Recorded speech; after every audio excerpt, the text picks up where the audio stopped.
Vamos a ver.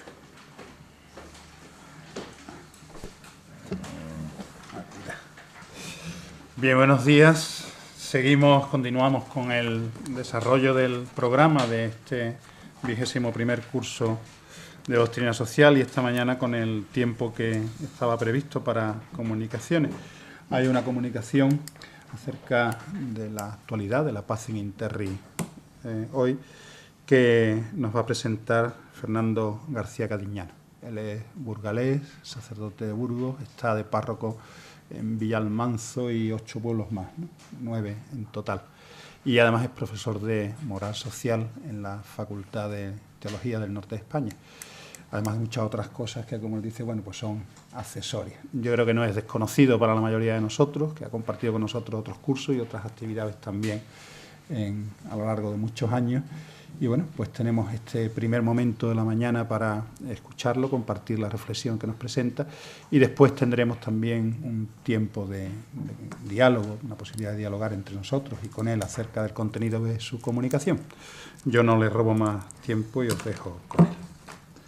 Muy bien, pues, buenos días.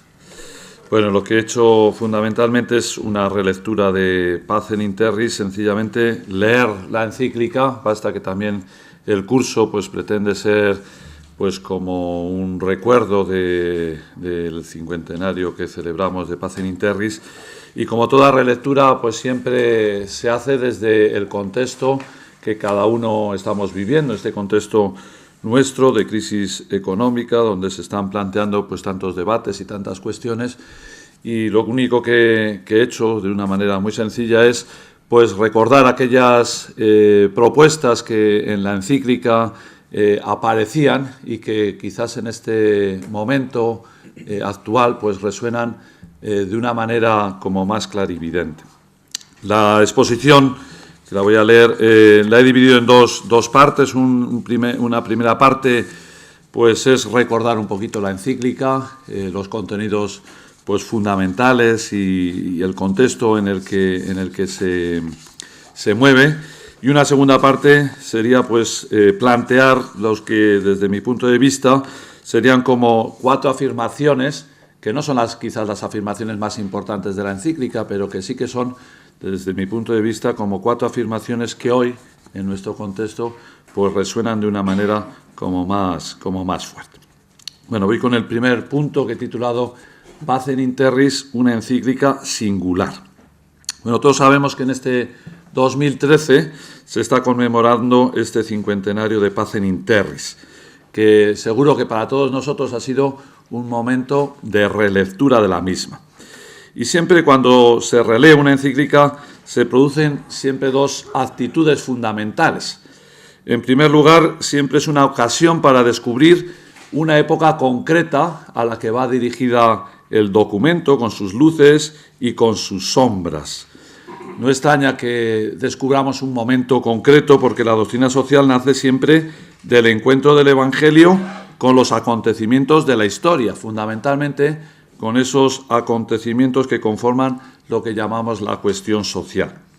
En este sentido, cada documento tiene una profunda dimensión histórica, convirtiéndose en una mirada concreta a la realidad que le toca vivir y a la que se dirige en ese esfuerzo que todos los documentos hacen de discernimiento de la realidad. Pero junto a esta visión histórica, en el documento siempre se encuentra su carácter profético. Cuando los leemos en la perspectiva que dan los años, no solo se descubre lo acertado de las insinuaciones en la mayoría de las ocasiones, sino que se percibe siempre la actualidad del mensaje, ya que también en la doctrina social de la Iglesia encontramos esa capacidad de iluminar los diferentes tiempos. Porque en el fondo, aunque todas las etapas son distintas y el aceleramiento del tiempo en los momentos actuales las hace entre sí cada vez más diferentes, siempre hay una serie de preguntas, interrogantes o cuestiones que continúan aleteando las inquietudes transversales de toda la humanidad. Corría aquel 11 de abril del 1963, cuando Juan XXIII publicaba lo que era su 8ª encíclica, y la segunda que dedicaba a las cuestiones sociales. Aquel documento, que tan buena reacción tuvo en el ámbito civil y eclesiástico, se convirtió, como todos sabemos, a la postre en su testamento espiritual. Con su muerte, 2 meses después, sellaba el Papa Bueno una vida dedicada en gran parte a la construcción de la paz, que en este documento podemos decir que encuentra como sus fundamentos y sus bases teóricas. Desde mi punto de vista, esta encíclica tiene como 3 características. La primera es que aquella encíclica vino provocada. Las circunstancias dramáticas de la humanidad, de la que se sentía tan partícipe aquel Papa que fue considerado como el párroco del mundo, se puede decir que la urgieron y la entretejieron. Por eso se convirtió en un grito dramático por la paz, en una situación de tensión caracterizada por la Guerra Fría. En efecto, Juan Pablo II afirmaba que el mundo al cual se dirigía Juan XXIII se encontraba en un profundo estado de desorden. La escalada de enfrentamiento mundial entre el este y el oeste se visibilizaba y expresaba en esa trepidante carrera armamentista, en la construcción del muro de Berlín en el año 61 y en la crisis de los misiles de Cuba del año 62. En medio de aquella situación conflictiva, la voz del Papa reclamaba la tarea de ser artesanos de la paz. Y lo solicitaba no solo a los creyentes, sino por primera vez en un mensaje pontificio, como todos sabemos también, a todos los hombres de buena voluntad. Aquella expresión adquirió fortuna para incorporarse desde entonces al elenco de destinatarios de todas las encíclicas sociales. En segundo lugar, la Pacem in Terris puede ser también considerada como un auténtico prólogo del Concilio Vaticano II. Este había sido inaugurado por Juan XXIII unos meses antes, pero aquella primera sesión conciliar solo sirvió para reorientar toda la reflexión de los padres conciliares que estaban profundamente insatisfechos con los esquemas curiales. En este ambiente, la reflexión del Papa sobre la paz respira una Iglesia que se abre a los problemas concretos de la humanidad de hoy, que quiere salir hacia afuera, en diálogo incluso con los que no piensan igual, con un nuevo talante a la hora de presentar la verdad de las cosas, con un nuevo impulso misionero para llegar a las periferias de nuestro mundo. Actitudes estas, las de la apertura, las de la misión, las de salir fuera, las del diálogo, que fueron reafirmadas y asentadas por el propio concilio. Y una tercera característica tendría Pacem in Terris. Se puede considerar como una nueva síntesis de la moral política eclesial y como una apertura de la cuestión social al ámbito estrictamente político. De esta manera, la cuestión social se fue ampliando y fue profundizándose, no solo en el marco geográfico, sino también en el ámbito temático y de perspectiva. Es cierto que los anteriores pontífices habían hablado en numerosas ocasiones de temática política, basta pensar en León XIII o en Pío XI, pero lo habían hecho en un contexto de fuerte conflicto ideológico y social.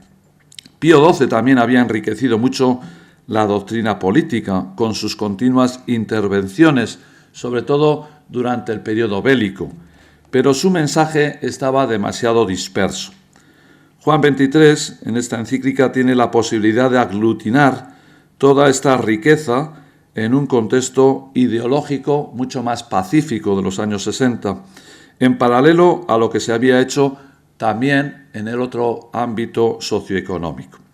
Por eso, en palabras del profesor Camacho, él dice que quizá el gran valor de Pacem in Terris consistió ante todo en sistematizar esa herencia, pero dotándola además de la impronta de la personalidad de Juan XXIII. Bueno, sobre los contenidos de Pacem in Terris no me quiero detallar, no quiero extenderme, pues porque entiendo que son conocidos por todos los que nos encontramos aquí.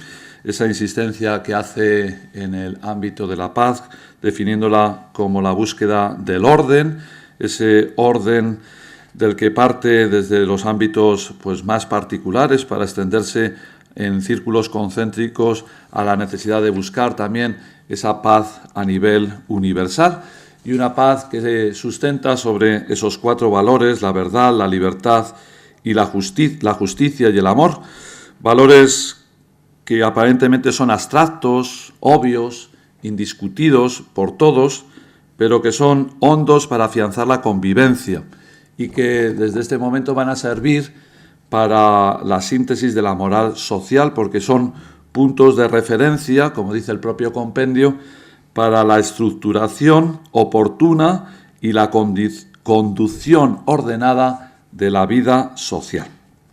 Diferentes autores hablan sobre los contenidos principales del documento, pivotándolos pues, en las palabras claves que aparecen en la misma encíclica o pivotándolos también en los valores que tratan de sustentar, pero tampoco me quiero detener en ello porque tampoco quiero que sea esta la aportación.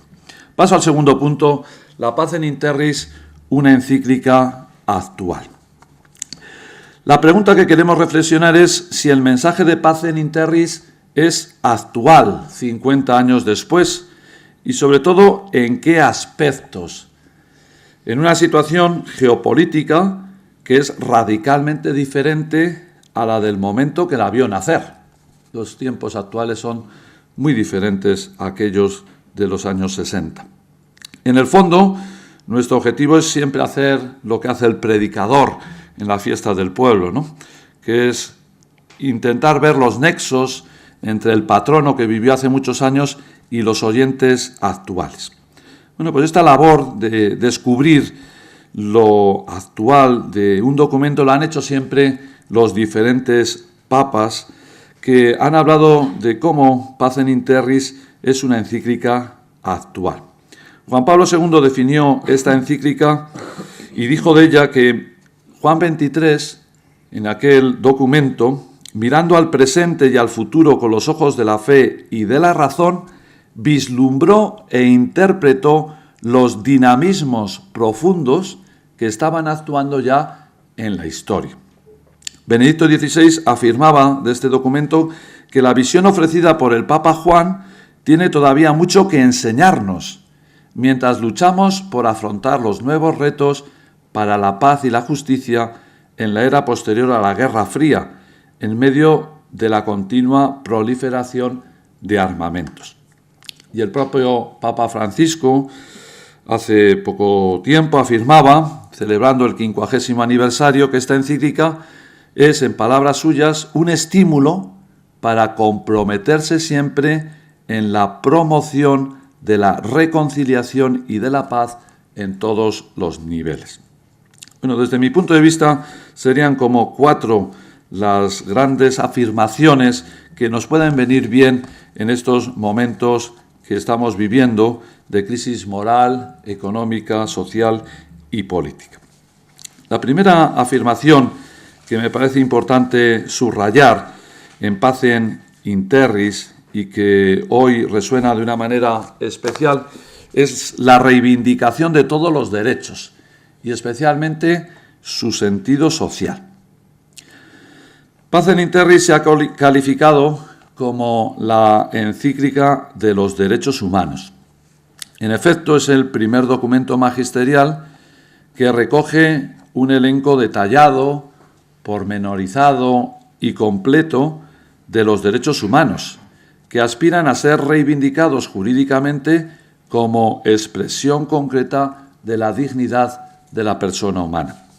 Hasta ese momento, los anteriores papas habían hecho pequeñas aproximaciones a derechos concretos o ámbitos específicos, sobre todo en el ámbito de la economía y del trabajo. Pío XII había permanecido en silencio mientras la Declaración Universal de los Derechos Humanos, quizás por esas desavenencias de tipo doctrinal en cuanto al carácter fundante de los mismos. El mérito de Juan XXIII es hacer esa síntesis histórica, dejando a un lado los términos de la oposición doctrinal y abrir una vía que permite ir más allá del conflicto creyentes-laicos que divide profundamente al mundo occidental. El Papa Juan, en palabras de San de Diego, consiguió con su talante propio acercar a los creyentes, a los cristianos, a una ética civil. Y es que Juan XXIII encarna una de las posiciones que entran en conflicto en estos momentos y que se plasma en la redacción de Gaudium et Spes. Por una parte, en aquel momento, están aquellos que quieren dialogar con el mundo actual y lo hacen desde la colaboración concreta con todos de cara a solucionar los problemas concretos que aquejan al hombre.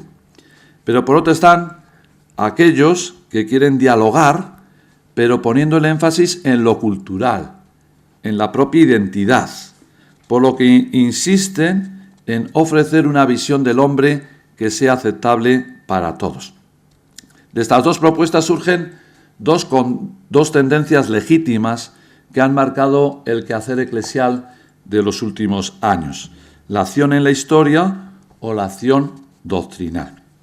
El Papa Juan adopta la primera y hace aquí un esfuerzo por ofrecer una panorámica completa de todos los derechos como consecuencia de poner al ser humano en el centro, en el fin y como sujeto de la vida social, económica y política.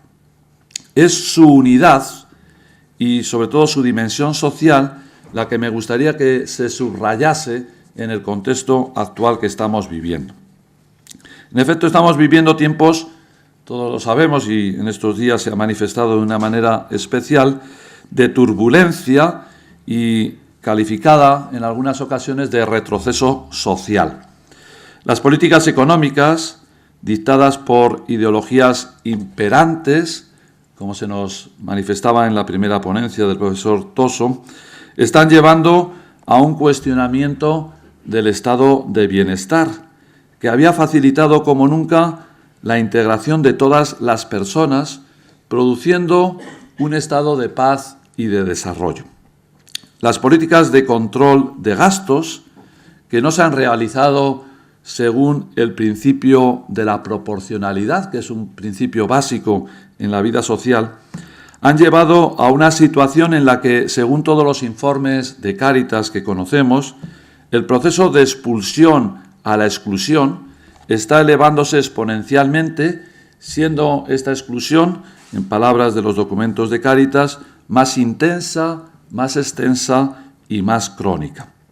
Pues bien, en esta situación resuena mucho mejor la reivindicación de los derechos humanos como un todo, ya que, y recuerdo las palabras del Papa Benedicto XVI en su mensaje para la Jornada Mundial de la Paz del 2013, decía él: la ideología del liberalismo radical y de la tecnocracia insinúan la convicción de que el crecimiento económico se ha de conseguir incluso a costa de erosionar la función social del Estado y de las redes de solidaridad de la sociedad civil, así como de los derechos y de los deberes sociales.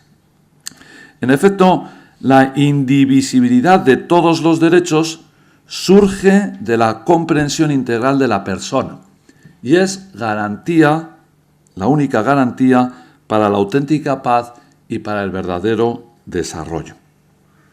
Esta indivisibilidad de los derechos solo se posibilita realmente si nos alejamos de una lectura individualista de los mismos. Para ello es interesante el esfuerzo que Juan XXIII hace en este documento de Pacem in Terris por reconocer al ser humano con fuertes vínculos sociales, con deberes para con el otro, pues forma parte de una gran familia humana que tiene como objetivo la búsqueda de un bien común universal. De esta manera, el bien particular queda integrado en una óptica más grande que lo orienta éticamente. En ese sentido, la Declaración de los Derechos Humanos de Pacem in Terris, según todos los expertos, está caracterizada por un profundo sentido social que hoy tendríamos que ser capaces de rescatar. ¿Y por qué tiene esta característica de tener un profundo sentido social? Pues por dos razones fundamentales. En primer lugar, porque nos encontramos ante una declaración que subraya especialmente los derechos sociales, culturales y económicos, haciendo un elenco amplio e incluso priorizándolos, porque así lo pone, comienza con los derechos sociales y económicos con respecto a los políticos y a los civiles. Pero sobre todo tiene una dimensión social no por esta característica de descubrirles como más amplios y priorizándolos, sino porque los vincula a los deberes, en ese doble movimiento que también todos conocemos. Los vincula con los deberes con respecto a uno mismo, en el propio deber de alcanzar el derecho que se presenta, y los presenta como deberes con respecto a los demás, con los cuales conforma un todo social, una familia humana en la obligación de reconocer dicho derecho.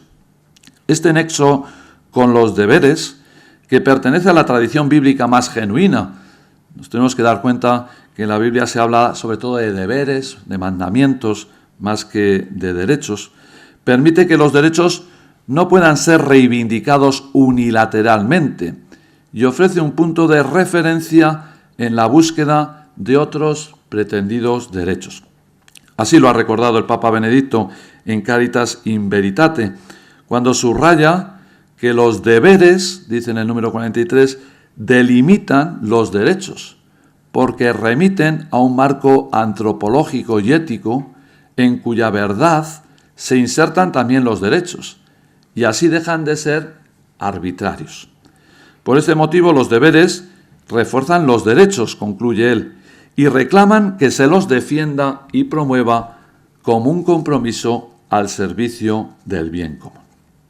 Bueno, pues esta sería la primera afirmación en la que me he querido detener sobre la reivindicación de la indivisibilidad de los derechos y sobre esa dimensión social que tienen los mismos. Una segunda afirmación aparece en Pacem in Terris que leída hoy, pues también es importante. Y es esa afirmación que aparece sobre la reivindicación de la política y del bien común como finalidad de la autoridad. Pacem in Terris reivindica la política. La reivindica como factor imprescindible en la vida social, pero siempre enmarcada y vinculada a un marco ético. Esta llamada hoy es especialmente importante en estos tiempos, como hemos visto en las últimas sesiones que hemos tenido en este encuentro. Es especialmente urgente porque se están produciendo dos factores. Por una parte, se está produciendo ese descrédito de la política en sí y de los políticos en particular. Pero por otra, se está produciendo también el ejercicio de la política dominada por el factor económico, o por lo que Caritas in Veritate denuncia de la nueva ideología tecnocrática, la política como puro ejercicio técnico. En efecto, existen tendencias ideológicas de carácter antipolítico que buscan una reducción de sus poderes en aras de una libertad ficticia o de pretensiones autorreguladoras que realmente nunca llegan. Frente a ello, frente a estas tendencias, es urgente reivindicar hoy más que nunca la importancia de la política como factor transformador de nuestra sociedad, de acuerdo siempre a unos principios éticos que la dirijan. Compendiando lo que era doctrina tradicional católica, Pacem in Terris afirma que la autoridad es necesaria y que la razón de ser de cuantos gobiernan radica por completo, dice en el número 54, en el bien común, que no es otra cosa sino afirmar la primacía de la persona sobre la autoridad a la que ésta debe de servir. La finalidad de la autoridad no consiste únicamente en una gestión del poder de carácter meramente técnico, ni tiene como objetivo único el mantenimiento del poder o la consecución del mismo, como afirmaba Maquiavelo, sino que tiene un componente profundamente ético que le revela su grandeza y su vital importancia. A Juan XXIII se le debe la definición que hoy manejamos de bien común, esa que conocemos también todos, que la define como el conjunto de condiciones sociales que permiten a los ciudadanos el desarrollo expedito y pleno de su propia perfección. A él se debe también, como luego subrayaremos, su insistencia en la dimensión universal que en las actuales circunstancias el bien común adquiere. El campo de la política se sitúa, por tanto, en un orden moral que nos lleva al interrogante sobre los principios morales que lo orientan. Esta práctica política, vinculada al ámbito de la ética, como hemos visto también en los debates de estos días, es especialmente significativa en este momento de descrédito generalizado de la clase política. Si nos preguntamos por la misma, por este descrédito, quizás descubramos que en parte se debe al abandono de su marco ético que le daba sentido y solidez. Esas prácticas de corrupción, de uso partidista de la autoridad, de sumisión ante los intereses económicos, de abandono del bien común por lo que hoy se llama interés general, de primacía de intereses personales o particulares a intereses colectivos, de olvido de los sectores más marginados de nuestra sociedad. Son algunas de esas contradicciones en las que hoy se mueve el mundo de la política y de la que estos días venimos hablando. Pero, ¿a qué se debe esa incapacidad del momento actual de buscar el bien común, que sería capaz de rehabilitar la política en su sentido más amplio y más genuino? Pues sin duda se debe a que se han difuminado los vínculos que nos unen unos con otros en la conformación de lo que hoy llamamos una única familia humana. Es la queja que hacía Caritas in Veritate, que afirmaba en el número 9 que la globalización nos ha acercado, pero que sin embargo no nos ha hermanado. Desvinculados de la necesidad de vivir con otros y para otros, el bien común ha perdido ya su sentido. El individualismo, las lecturas liberales de la vida social, hacen imposible la existencia de un bien común, capaz de aglutinar voluntades, y reducen la sociedad, y por tanto la política, a un mero conglomerado de intereses particulares, a los que hay que renunciar en algunas ocasiones como precio para un beneficio general a largo plazo. Por todo ello, el mensaje de Pacem in Terris es especialmente importante y actual. El bien común existe, como luego veremos en la conferencia siguiente, edificado en esa afirmación de la dimensión social de la persona y en la comprensión de la sociedad como una auténtica familia humana. Es esta comprensión de la relacionabilidad donde la autoridad alcanzará su grandeza e importancia al vincularse a un orden moral cuya categoría principal es el bien común. En ese sentido, el pontificado de Benedicto XVI ha subrayado en cantidad de ocasiones la importancia de recuperar el bien común como categoría moral imprescindible en nuestra sociedad para darla sentido auténtico. Paso a una tercera afirmación que aparece en Pacem in Terris y que hoy resuena de una manera especial. Es la necesidad de una autoridad mundial que vele por el bien común. Pacem in Terris habla en numerosos números sobre esta afirmación de la importancia de buscar una autoridad mundial. Apelaba Juan XXIII a esta constitución de una autoridad mundial. Este llamamiento fue destacado como uno de los elementos más importantes del documento por el cardenal Suenens, que fue el encargado de presentar la encíclica al secretario de las Naciones Unidas. Igualmente, el cardenal Roy, que fue presidente de Justicia y Paz 10 años después, advertía esta afirmación de la necesidad de una autoridad mundial como uno de los 4 principales puntos de la lectura de Pacem in Terris. Le mueve a esta propuesta de la búsqueda de una autoridad mundial la experiencia positiva de los estados nacionales, en cuyo seno la autoridad había sido capaz de armonizar intereses contrapuestos en la búsqueda de un bien común integrador.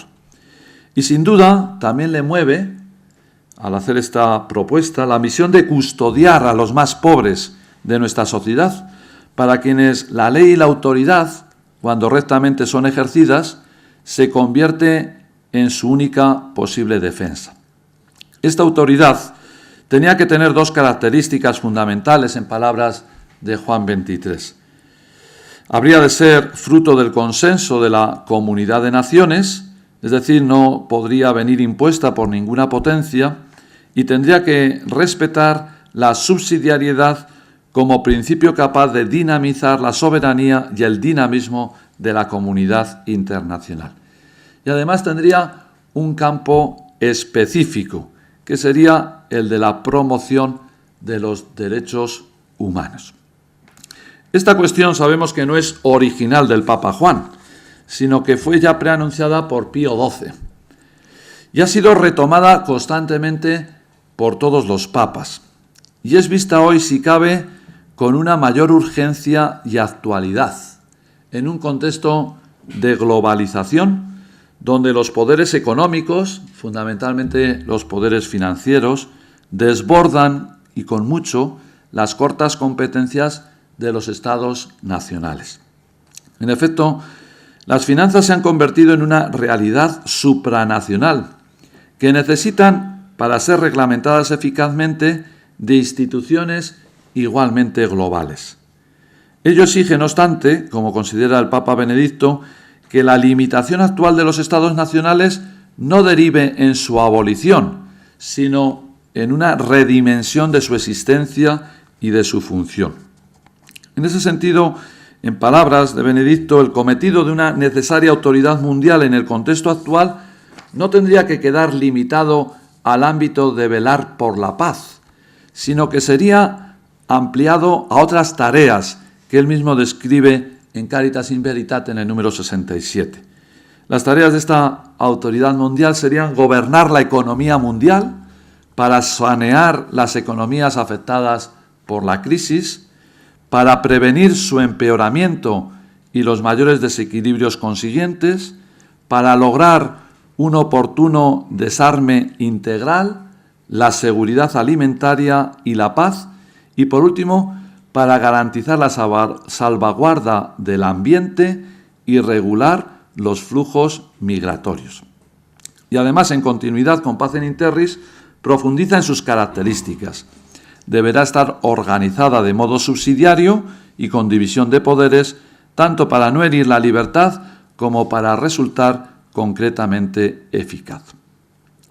La cuestión de la autoridad mundial ha sido recientemente reflexionada también en un significativo documento del Pontificio Consejo Justicia y Paz, que levantó en su momento una agria polémica. Me estoy refiriendo al documento del 2011 que lleva por título "Por una reforma del sistema financiero y monetario internacional en la perspectiva de una autoridad pública con competencia universal", que me imagino es conocido por todos. Este documento, enmarcado en la crisis financiera que vivimos, aborda los límites estructurales que nos encontramos a la hora de afrontar posibles soluciones en el marco político, económico o técnico. Por ello, como reza el título del mismo, se aboga por la reforma del sistema financiero y monetario, en esa perspectiva, en esa búsqueda de una autoridad pública con competencia universal. La premisa desde la que se parte en el documento es que la globalización como proceso no ha sido gobernada adecuadamente y que podía haber sido orientada en otra dirección, bien diferente a la que lo ha hecho la óptica liberal dominante. El empeño por orientar dicha globalización desde otra perspectiva más humana y social, en clave de solidaridad, globalizar la solidaridad que hablaba Juan Pablo II, pasa por reforzar y poner en valor el ámbito político.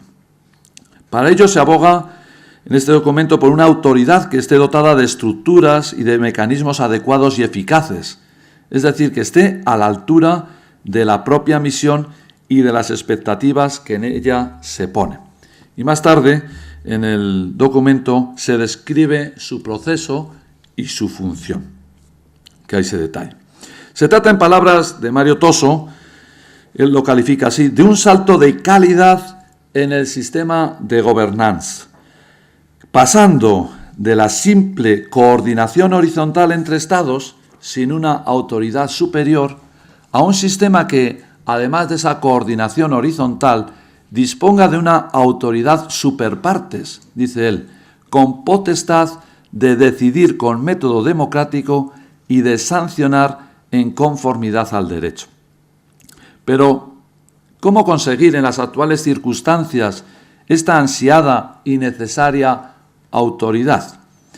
Pues en palabras del actual secretario de Justicia y Paz, que ayer estaba con nosotros, se trata de ir avanzando gradualmente, planteando su consecución como una meta o como un punto de referencia que guíe el actuar político.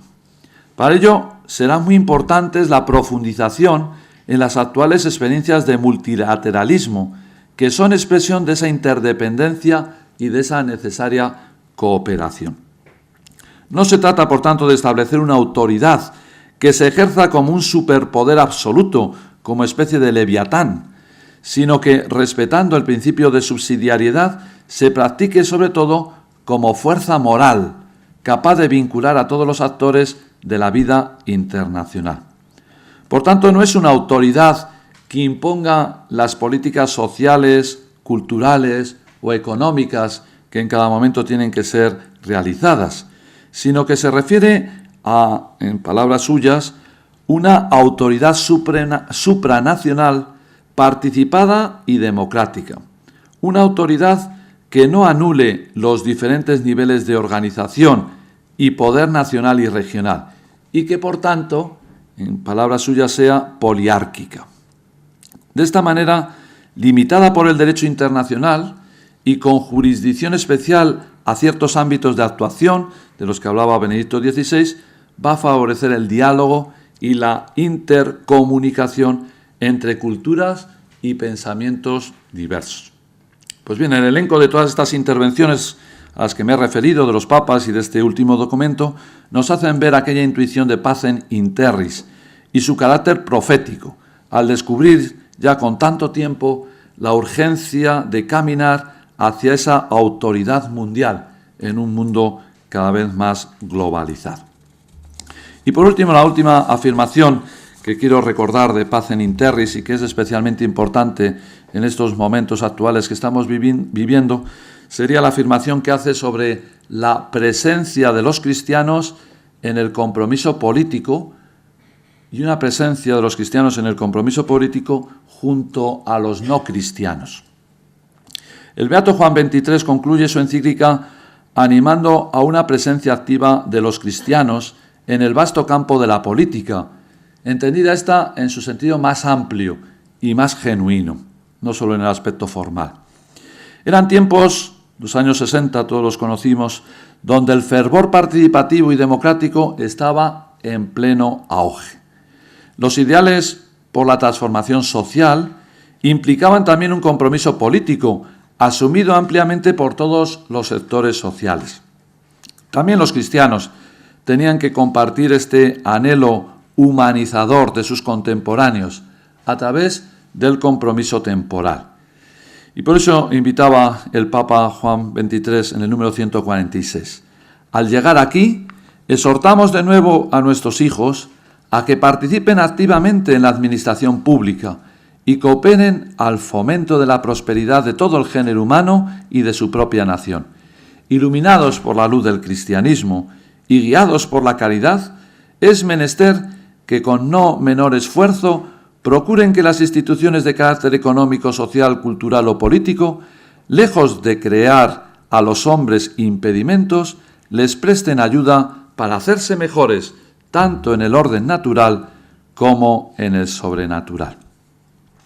Para hacer más eficaz esta presencia a la que invitaba el Papa de los cristianos en la vida pública, la encíclica propone dos características. Por una parte, esta presencia tiene que ser con un estilo de mediación, es decir, no segregada. Y por otra parte, ha de ir unido a una competencia profesional. Y concluye el Papa esta exhortación animando a una mayor colaboración con los no creyentes, haciendo para ello la distinción que sabemos que en este documento aparece entre el error y la persona que lo profesa, así como esa otra distinción entre las filosofías falsas y las corrientes históricas que han dado lugar. Esta invitación explícita a la colaboración con los no católicos en la acción temporal supuso una novedad, por lo que conllevaba de superación de antiguas trabas y de muros que muchas veces se presentaban como infranqueables. No obstante, para que esta colaboración fuese legítima y provechosa, el Papa hace allí su propio discernimiento, indicando algunas normas para una correcta cooperación. En el fondo, toda esta reflexión que el Papa hizo en aquel momento de colaboración es consecuencia de sentirnos una Iglesia que forma parte del mundo, en el que es necesario establecer puentes de diálogo. Fue el concilio el que profundizó en esta intuición que aquí ya se apuntaba. Así lo recoge Benedicto XVI al hacer balance de Pacem in Terris.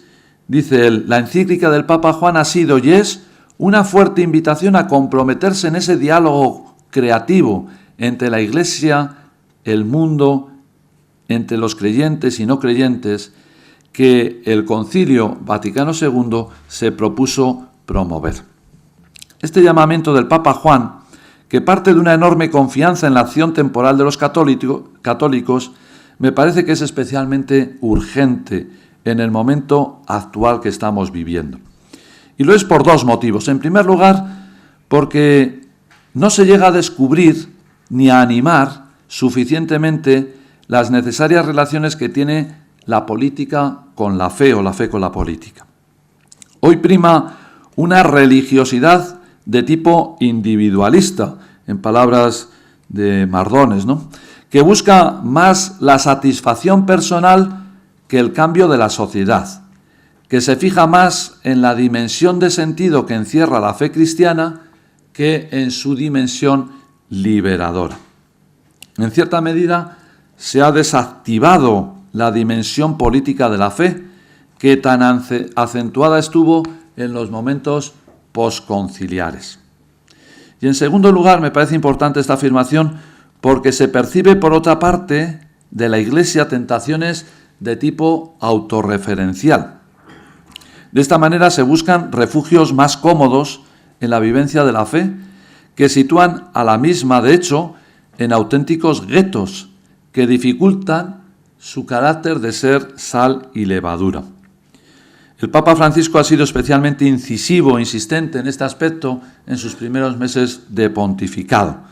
Recuerdo aquel encuentro que tenía en la vigilia de Pentecostés con los movimientos eclesiales, donde el Papa decía esa frase o ese párrafo que seguro que hemos escuchado más de una vez. Decía él: cuando la iglesia se cierra, se enferma. Pensad en una habitación cerrada durante un año. Cuando vas, huele a humedad, muchas cosas se marchan. Una iglesia cerrada es lo mismo, es una iglesia enferma. La iglesia debe salir de sí misma. ¿A dónde? Hacia las periferias existenciales, cualesquiera que sean, pero salir. Jesús nos dice: id por todo el mundo, id, predicad, dad testimonio del Evangelio. Pero ¿qué ocurre si uno sale de sí mismo? Puede suceder lo que le puede pasar a cualquiera que salga de casa y vaya por la calle: un accidente. Pero yo os digo, prefiero 1000 veces una iglesia accidentada que haya tenido un accidente que una iglesia enferma por encerrarse. Salid fuera, salid. Es cierto que el debate actual de colaboración entre creyentes y no creyentes adquiere un debate diferente al de los tiempos del Papa Juan en torno a la cuestión del laicismo excluyente, fundamentado en una lógica racional que elimina la lógica de la fe. Pero es innegable la urgencia de poner en valor el carácter humanizador y el carácter político de la fe, vehiculada a través de la caridad política. Así se puede entender un poco mejor el carácter misionero que tiene la doctrina social de la Iglesia y su profunda dimensión evangelizadora, ya que la doctrina social de la Iglesia responde a esa dinámica de caridad recibida y caridad ofrecida.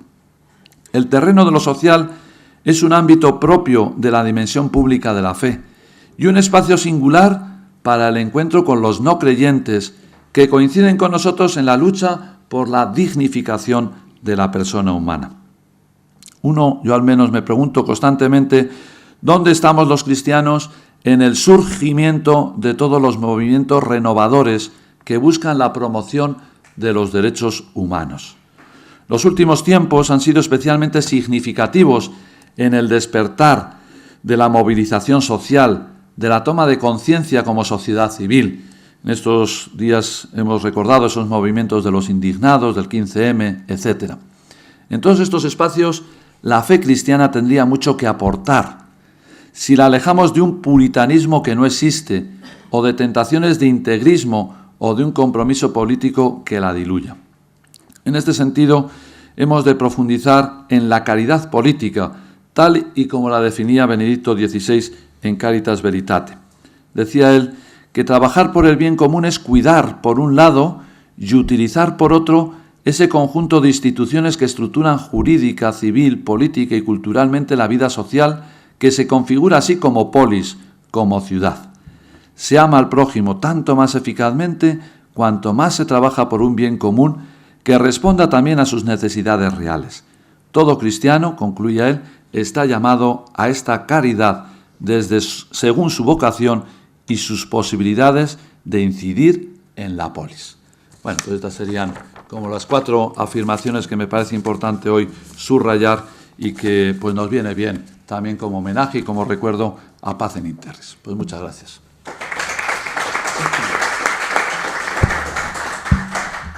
Pues tenemos ahora ese tiempo que os decía de diálogo, de plantearle preguntas a Fernando y también entre nosotros de dialogar, no solamente a saetear al que le toca sentarse aquí. Abrimos barra libre. ¿Quién se anima?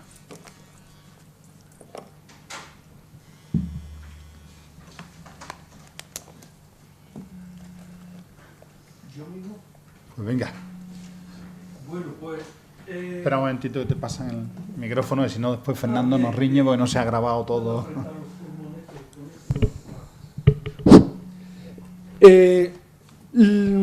La conexión de la Pacem in Terris con la presencia de los cristianos en el compromiso político, pues me ha parecido fenomenal. Me ha parecido fenomenal. Juan XXIII era un hombre muy inmerso en el mundo y los cristianos de hoy, de 50, bastantes años después, pues a mí me parece que están muy acobardados ante el compromiso político. Y no solo a los laicos, a los que les corresponde llevar incluso una política pues más partidista, de menos castidad partidista a los laicos, sino incluso pues hasta los mismos obispos se la cogen con papel de fumar, diríamos.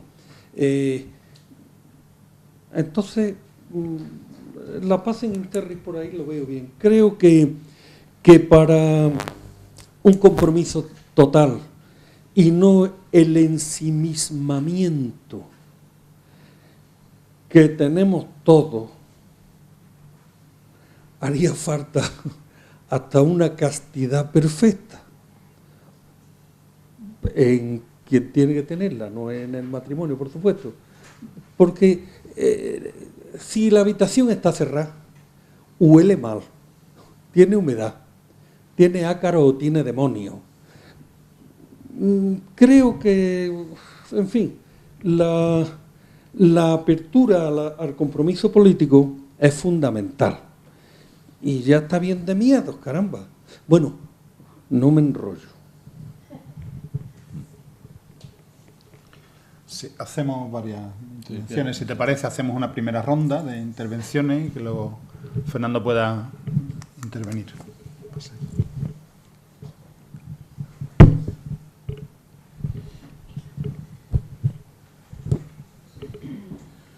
Una cosa que no se tiene en cuenta muy a menudo es que el campo del compromiso político es muy amplio.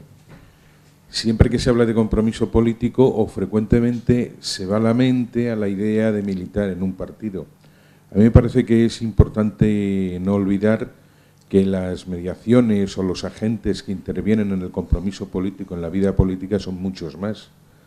No son solamente, por supuesto, los partidos, también puede haber asociaciones cívicas, en fin, todas aquellas formas de vinculación de individuos sociales que deciden pasar de las preocupaciones individuales a unos planteamientos, unas posturas que quieran influir socialmente, pero para mí sería importante establecer, eso sí, la cuestión del sustrato valorativo. Es decir, yo creo que habría que tender cada vez más a abandonar la concepción del partido político como una procura del poder, o en cualquier caso, si se entra en esta vía, pues definirla de una manera real y auténtica como una utilización instrumental del poder para conseguir valores.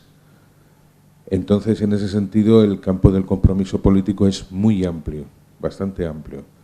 Sé que lo que estoy diciendo es una perogrullada que todo el mundo sabe, pero quiero llamar la atención sobre el hecho de que eso se olvida a menudo, se olvida con frecuencia.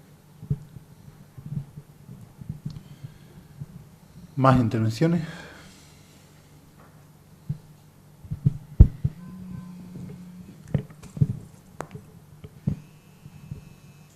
Yo es que veo que estas encíclicas, una detrás de otra, todas las encíclicas sociales que nos invitan al compromiso social, a los cristianos, yo creo que no se corresponde con la realidad que estamos viviendo y que nos decías que cada vez estamos más replegados en sentirnos bien dentro de las iglesias, dentro del grupo.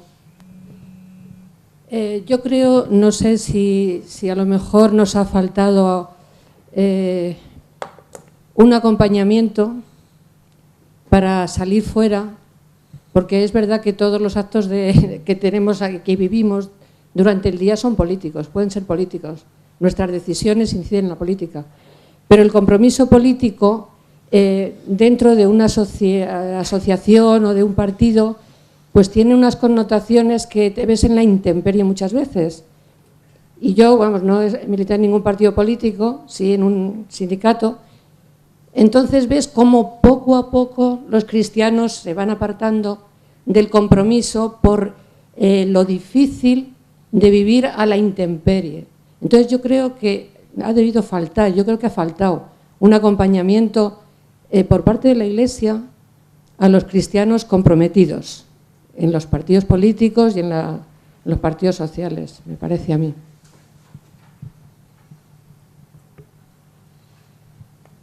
¿Alguna más?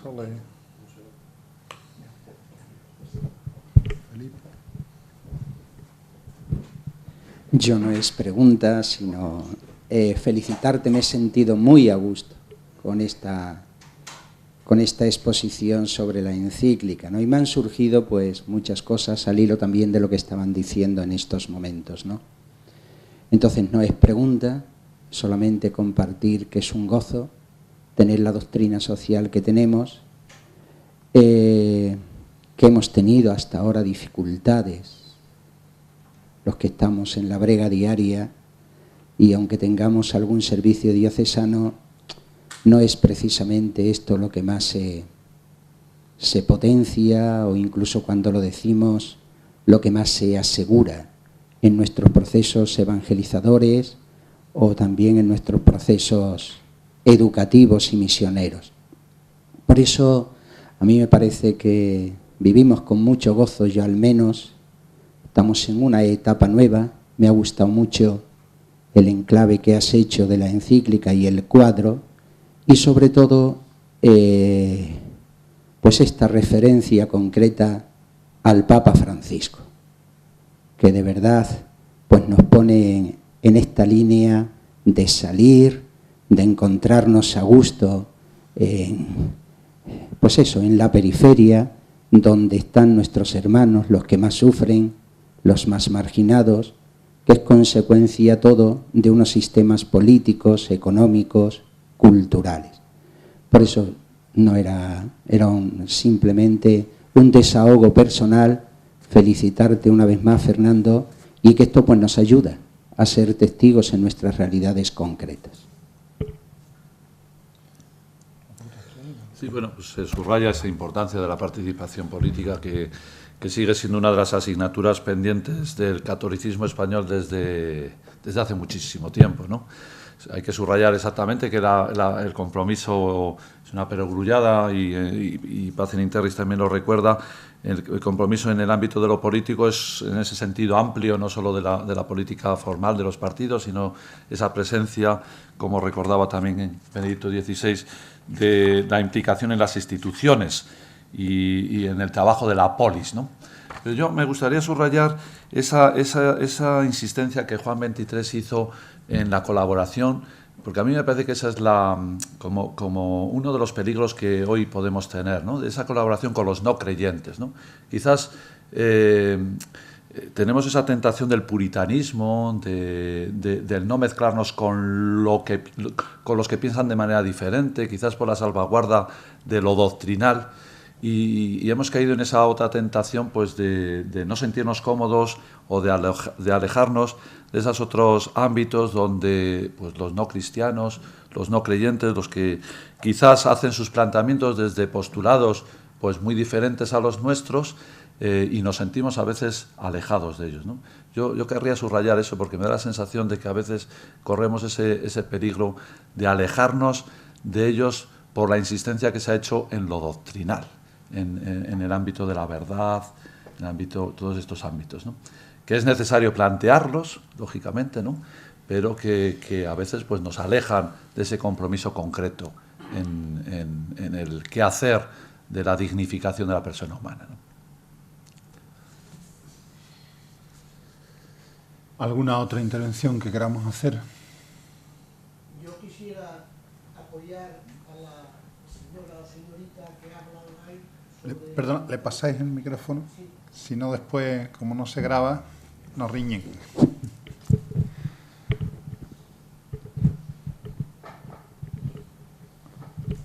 Sí, yo quisiera apoyar con mi sencilla palabra a la señora o señorita que hablaba ahí sobre la intemperie de los cristianos comprometidos. Tenemos la doctrina más excelsa, las encíclicas más avanzadas y por encima de las encíclicas el samaritano más avanzado que no solamente le coge, le lleva a la posada, le paga como última referencia nuestra y en nuestro compromiso, pero en la praxis concreta percibimos desde la sociedad civil que la Iglesia está muy escorada a la derecha.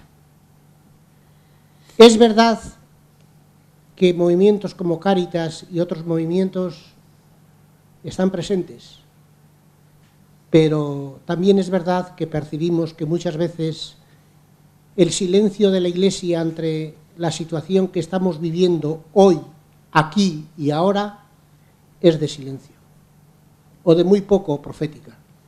Y esto a los cristianos comprometidos nos deja bastante, no digo en la estacada, pero sí, como decía la señora antes, en la soledad.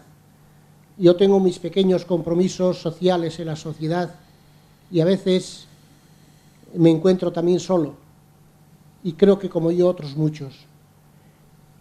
Quisiera yo también pues, aportar esto diciendo lo que decía, ¿no? Tenemos las doctrinas más avanzadas y los principios más fundamentales y buenos, pero luego en la realidad no sé lo que pasa, pero estamos donde estamos. Gracias. Aprovechando que el micro ya está aquí al lado, Fernando, yo te plantearía un tema que aparece en la Pacem in Terris, claramente, y que ha sido recogido después, que es esa famosa autoridad mundial, que todos lo vemos necesaria, y sin embargo no hay voluntad política por parte de los gobiernos para que esto se pueda dar. Y cada vez que se ha intentado hacer algo, resulta que se boicotea. Priman los intereses particulares e incluso ya no hay que pensar en estados, hay que pensar en los grandes intereses económicos que están dominando en gran parte a los gobiernos de los estados. Y entonces, ¿cómo se podría, partiendo un poco del pensamiento social de la Iglesia, poder conseguir que esto avance? Sí, sí. Vamos a ver. Una autoridad a nivel global tiene que ser una autoridad moral. Moral. Porque una autoridad única, ya con atranca y barrancas ya vamos hacia ella. Por desgracia me parece que vamos a un único faraón, dueño de todos los graneros que haya, y esclavizando pues al que tenga que pedirle pues un puñado de trigo. Un puñado de trigo. ¿Son culpables las nacionalidades o las naciones? Sí. ¿Son culpables intereses económicos? Sí. ¿Son culpables también la disgregación que yo lo que no veo es que vayamos hacia un único faraón, un único granero? Quizás no lleguemos, pero vamos hacia, creo que vamos hacia eso. Creo que vamos hacia eso. La autoridad global o universal o planetaria, pero autoridad moral, con vista al bien común, porque si no, bueno. Ciertamente no tendría respuesta a esa pregunta, ¿verdad?, que plantea Arturo, porque ¿cómo se puede hacer? Pues no lo sé. Es el planteamiento. Yo creo que en esa intervención que citaba de Toso, en una intervención que tuvo hace pocos meses en Barcelona, en un encuentro con Justicia y Paz, él hablaba, lo he subrayado, ¿no?, de la importancia de que este planteamiento de la autoridad mundial lo tengamos como meta, porque yo creo que es importante que lo sigamos recordando, que esa es la meta, porque cuando está la meta, pues pondremos los medios pues para su consecución. El problema es cuando no hay esa voluntad, ¿no? Por eso recordar que esa debe de ser la meta, el ideal, el horizonte hacia el que caminar es importante, ¿no? Y él subrayaba también, y he hecho alusión a ello, a la importancia de profundizar en esas experiencias de multilateralismo que hoy se van dando, ¿no?, en diferentes organismos, en diferentes organizaciones. Es malo que nos alejemos de estos ámbitos de actuación a nivel internacional, como a veces se ha realizado en los últimos tiempos, ¿no? En el último mandato del anterior presidente de Estados Unidos, sobre todo, pues se alejó mucho de todo el tema del multilateralismo. Bueno, pues ir profundizando en ese campo puede ser una línea de actuación, pero vamos, yo no tengo la varita, no sé si aquí hay alguien que de esos ámbitos pues conozca más y nos pudiese iluminar.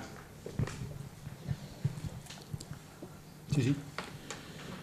Muchas veces, siempre que en ambientes nuestros, en ambientes cristianos, nos planteamos el tema de la tarea, del tiempo, de cuándo llegaremos a la tierra prometida, es muy desesperante. Pero quizás la base de esta situación es que nos movemos mucho pensando en tiempos rápidos, ¿verdad? El siglo XX, del que provenimos, pues resulta que estaba acostumbrado a hacer revoluciones casi inmediatas. Pues la revolución leninista, la revolución musoliniana, la hitleriana, pues resulta que se hacen en unos años, en periodos muy breves de tiempo. A mí me parece que en ese sentido estamos muy viciados de una consideración cortoplacista. Yo he conocido algo la cultura budista y me llama mucho la atención que ellos se ponen para cualquier cosa unos plazos larguísimos, ¿verdad? No te hablan de años, te hablan de eones. Entonces me parece que habría que tender por un lado a esa consideración de que los tiempos han de ser largos, de que han de ser periodos muy inmensos y en los que hay que comprometer la propia vida entregándola totalmente hasta donde puedas. Eso para mí es un aspecto importante. Y luego habría también una dimensión que muchas veces se ha olvidado. Hay una figura en los ambientes revolucionarios, especialmente en los de corte anarquista, donde resulta que aparece la figura de la persona defraudada, de la que ve que se queda fuera de la tierra prometida, de que ve que no se realiza la revolución y se defrauda y se hunde. A mí me parece que moverse en un contexto cristiano te da una fuerza que a veces abandonamos y es la de la perseverancia en la fe, la del apoyo en la creencia que tienes. A mí no me parece una cuestión indiferente, quizás habría que moverse bastante ahí. No para esperar con una falsidad de la esperanza de que Dios te lo va a hacer y te lo va a dar en la mano. Parece que los estudios más recientes sobre el tema de la esperanza no hablan de una esperanza que sea espera, sino de una esperanza que es compromiso, ¿no? Yo me imagino que podemos echar mano siempre de estas cosas. Al hilo de lo que ha salido en cuanto a la soledad de los cristianos en el compromiso sociopolítico y la falta de acompañamiento, tal vez alguien de ustedes me podría contestar algo que me pregunto. ¿Qué formación se da hoy en los seminarios sobre la doctrina social de la Iglesia?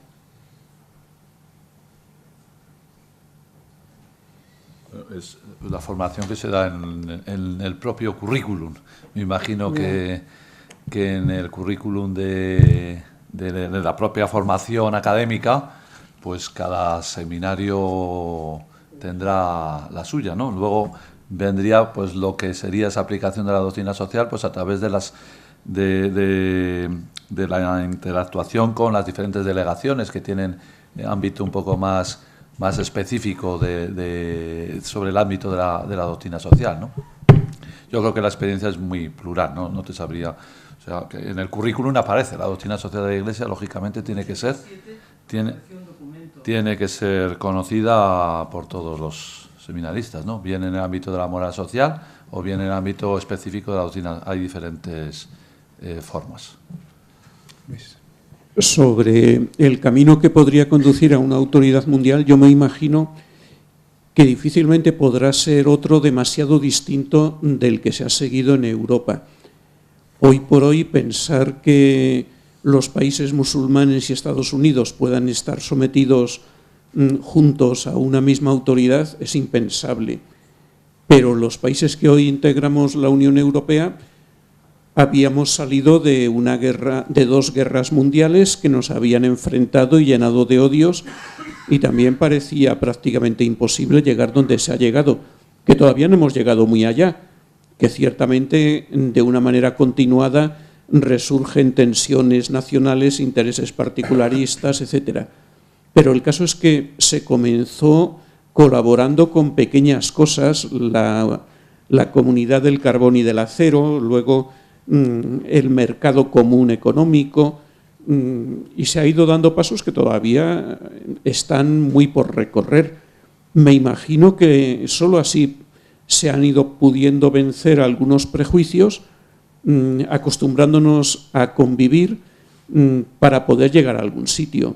A nivel mundial, imagino un camino parecido, acuerdos multilaterales en distintos asuntos que vayan acostumbrándonos a defender juntos las mismas ideas y hacernos también a la idea de que esto pues será un proceso largo. En Europa llevamos ya muchas décadas y no hemos terminado. A nivel mundial serán todavía mucho mayores los plazos necesarios porque son tensiones iniciales mucho más fuertes. Pero me ha parecido muy bien lo de que los budistas no miden el tiempo en años. Pues nosotros tampoco lo podemos medir en años. pasáis, por favor.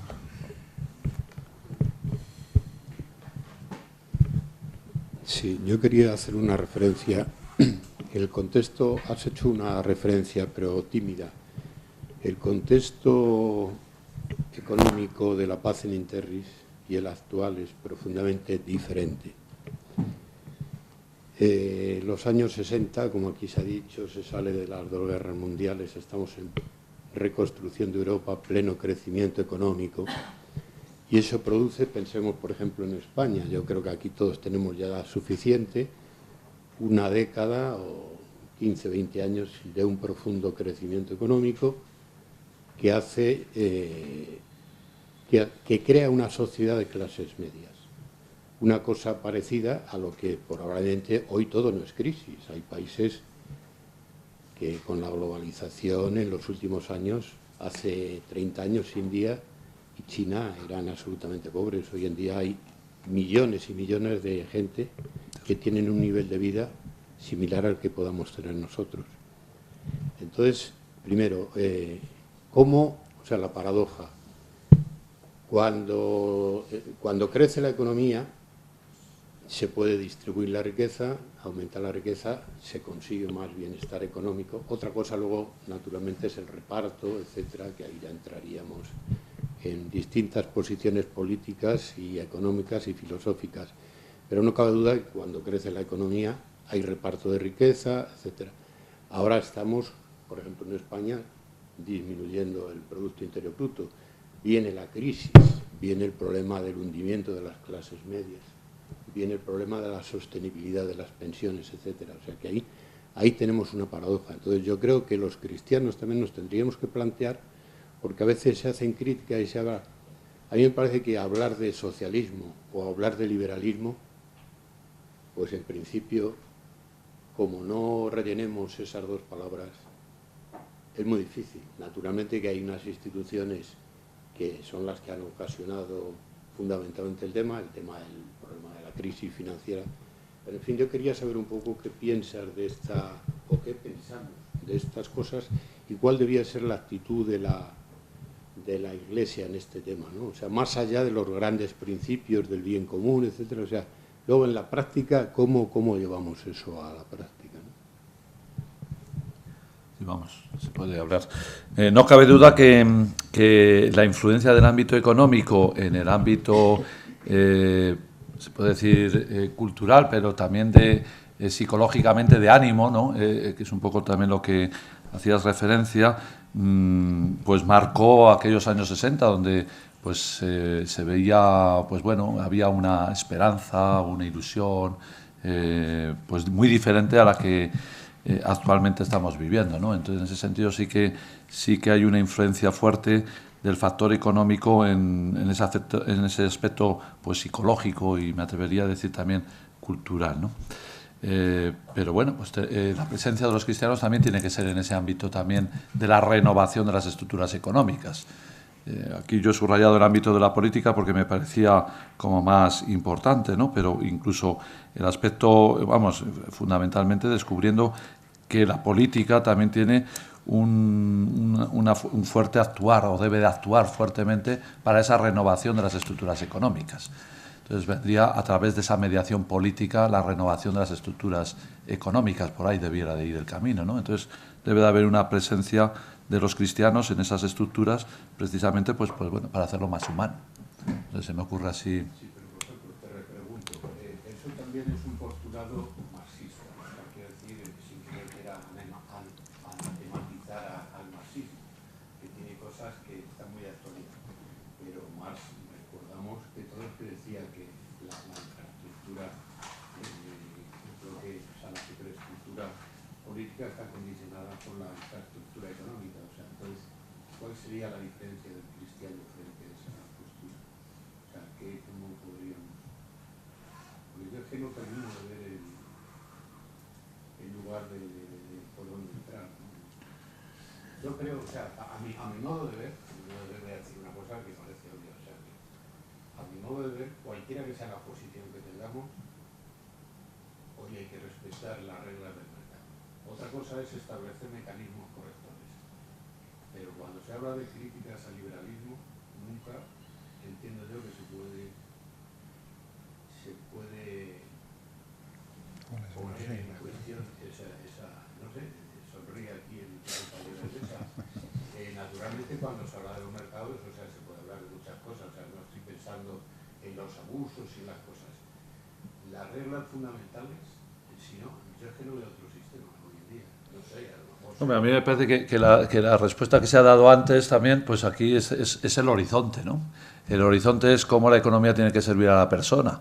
Tendremos que plantearnos si esta economía que estamos teniendo, tal y como la estamos organizando, sirve realmente a la persona y a todas las personas, ¿no? Cuando vemos que como es cierto, hacía referencia a ese crecimiento económico innegable, ¿no? Pero claro, si lo vemos en la distribución de cómo se ha distribuido esa riqueza y sobre todo vemos en las consecuencias también humanas que ha tenido ese crecimiento, ¿no? En el ámbito, por ejemplo, laboral, donde vemos pues esa opresión, donde vemos pues bueno esa realidad pues donde la persona pues no ha sido puesta como en el centro, ¿no? Bueno, es un poco todo eso. Yo creo que no es una economía que esté sirviendo hoy. Es necesario buscar una reforma. ¿Por dónde? Pues vivimos en esa situación donde hoy no descubrimos cuál puede ser el camino. Pero yo creo que desde la utopía del Evangelio y desde la doctrina social de la Iglesia se nos debe de presentar un acicate para que caminemos en otra manera de organizar las cosas. Y el ámbito de la política es un ámbito privilegiado para reorientar el ámbito económico, ¿no? Un poco en esa línea. ¿Por dónde? Pues hoy Caritas in Veritate no ha presentado una alternativa en cuanto a tal, pero sí que presenta pues pequeñas iniciativas que se están dando dentro del sistema económico vigente que posibilitan ese don, que posibilitan otro tipo de valores que pueden renovar, ¿no?, esta estructura económica. Nosotros, perdón por monopolizar un poco la palabra, nosotros en el movimiento en el cual representamos, por el cual asistimos en los años 50-60, hubo un movimiento, por ejemplo, estoy pensando, un movimiento cooperativo muy fuerte que hoy en día ha desaparecido, ¿no? O sea, sin embargo, por ejemplo, en aquellas épocas, pues yo creo que también un instrumento estaremos todos de acuerdo, un instrumento de justicia social muy fuerte es el sistema fiscal. En aquella época no se pagaban impuestos y hoy en día, si hiciéramos la cuenta, pues probablemente más de la mitad de nuestros impuestos para una clase media van al Estado, con lo cual quiere decir que hay un factor de socialismo ahí. La seguridad social es gratuita para todo el mundo, la educación es gratuita para todo el mundo, o sea que cuando hacemos, quiero decir, o sea, a lo mejor yo voy un poco contracorriente, pero quiero decir que cuando hacemos referencia también a algunos excesos que ha habido, por supuesto, de instituciones a nivel mundial, que no nos olvidemos también que hay avances, el gasto público, ayer se nos decía que aumenta mucho, cualquier derecho implica un gasto público, el gasto público está a unos niveles muy altos, la deuda pública también, y un país se puede permitir tener hasta un determinado momento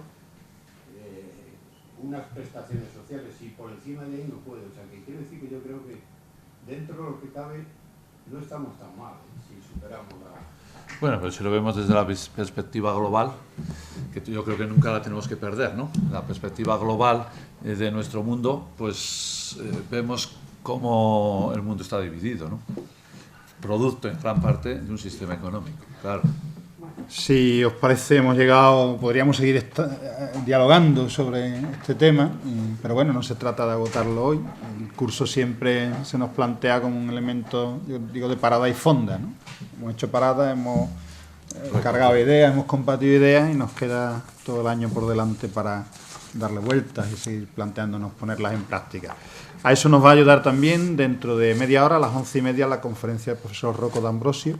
Y hasta entonces, pues tenemos descanso. Procuramos estar aquí un poquito antes, sobre 25, para que podamos empezar a 1:30 con puntualidad. Le agradecemos nuevamente a Fernando su aportación y a vosotros todas sus intervenciones.